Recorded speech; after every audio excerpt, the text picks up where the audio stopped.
The pause in the Fed's rate hikes seems more realistic now, but recession fears and a broader bank crisis do not allow investors to regain the risk-on mood. Wall Street gave a muted response to Powell's press conference. However, investors are spooked again by news about a regional bank. On a Wednesday, the benchmark stock indexes showed muted trading and closed in the red. The Fed's policy decision did not come as a bombshell. The market found evidence of the pending pause in a monetary tightening. Wall Street raises doubts about the stability of the U.S. banking system. The Dow Jones lost 270 points or 0.8%. The Nasdaq slipped by 0.46%. The S&P 500 shed 0.7% to close at 4,090 points. The major stock indexes traded mainly in the red in the New York pre-market. Futures on Wall Street indexes signaled mixed market sentiment. The S&P is expected to trade in the intraday corridor between 4,020 and 4,120 points. Wall Street closed with the losses yesterday as comments by Fed's Chairman Jerome Powell made investors speculative about the next policy move. The policymakers made an anonymous decision to raise the funds rate by 25 basis points to 5.25% for 10 meetings straight since March 2022. The stock indexes stayed flat following the Fed's announcement. The regulator signaled that it hit the pause button. Jerome Powell said that the Fed was about to complete the cycle of perhaps had done it. Still, the rate-setting committee could increase the funds rate again in June. According to Jerome Powell, the question is open whether next rate hikes will be justified. He also defied expectations for the first rate cut this year. This move is unlikely, he added. The Fed leader said that inflation would hardly decrease fast, as it should take a while. If this assumption is true, it makes no sense to cut rates this year. All sectors in the S&P 500 closed with losses. The energy and financial sectors logged the heaviest losses. The regional bank index sank by 0.9%, extending sharp losses this week. As for the corporate news, AMD shares tumbled by 9.3% after the chip manufacturer presented the forecast with lower-than-expected sales due to the weak PC market. Today, futures on the benchmark indexes are wavering between dips and gains because regional banks again came under the spotlight. PacWest shares slumped by more than 50% yesterday and by another 40% at night because the bank is considering splitting up the company in alternative trying to raise the support itself. Western Alliance shares sank by 17% despite the efforts to assure investors that depositors are not withdrawing their funds after First Republic declared bankruptcy. The stock of Zion, KeyCorp, Valley National, Comerica, and First Horizon lost from 2 to 6%. The regional bank index shed another 2.8% before the opening bell. The regional bank index and the S&P Bank Sub-Index plummeted by 29% and 15% respectively. Following regional bank stocks of payment companies also went down by 1% and 3%.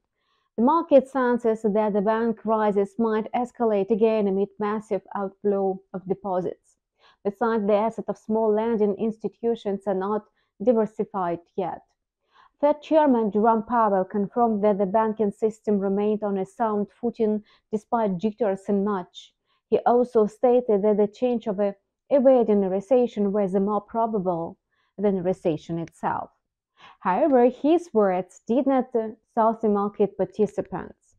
The official NONFARM payrolls are due on Friday. Until then, the stock market could find support from fresh economic data. And today, the economic calendar signals cooling down in the U.S. economy and the labor market. The number of first-time unemployment claims rose by 13,000 to 242,000 last week, more than the expected 240,000. The non-farm productivity declined by 2.7% to 1.6 in the first quarter, lower than the forecast for a 1.8% fall. Trade balance deficit contracted to $64.2 billion in March, the lowest level in 4 months, from $70.6 billion in February. Analysts had projected a deficit at $63.3 billion. Exports expanded by 2.1%, whereas imports fell by 0.3%.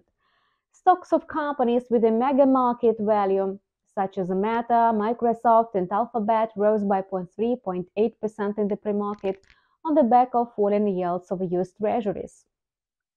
Corporate reports by Moderna and Paramount might support the stock indexes. Apple will post its report after the closing bell today.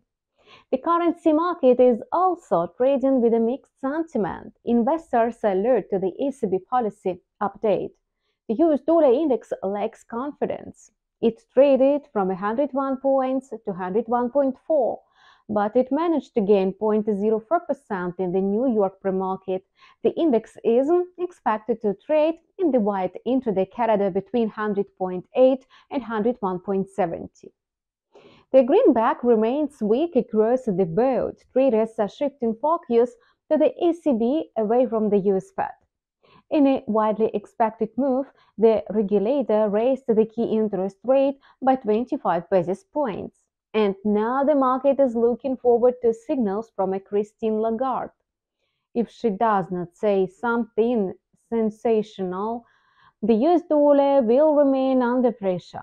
Jerome Powell signaled the pause, though he noted that a revision in the rhetoric was out of the question. Still, the market admits this scenario.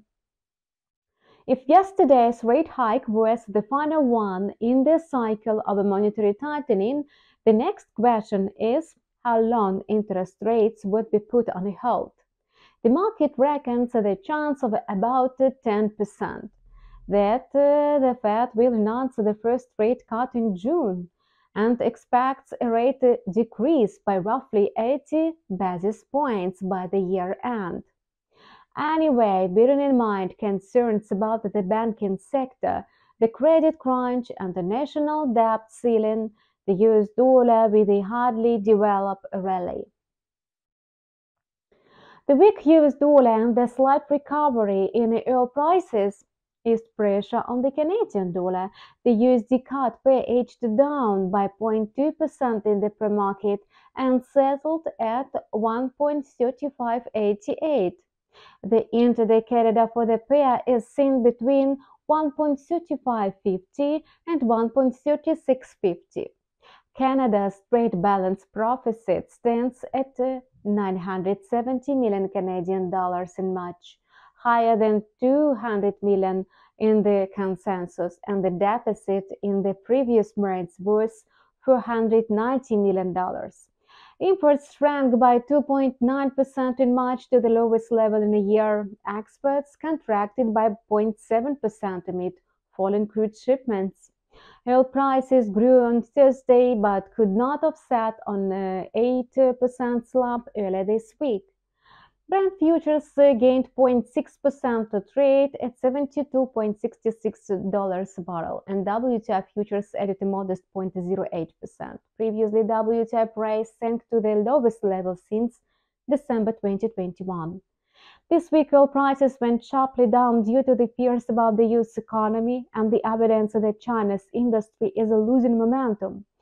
On the other hand, the Fed provided the oil market with support, saying that it could suspend further rate hikes.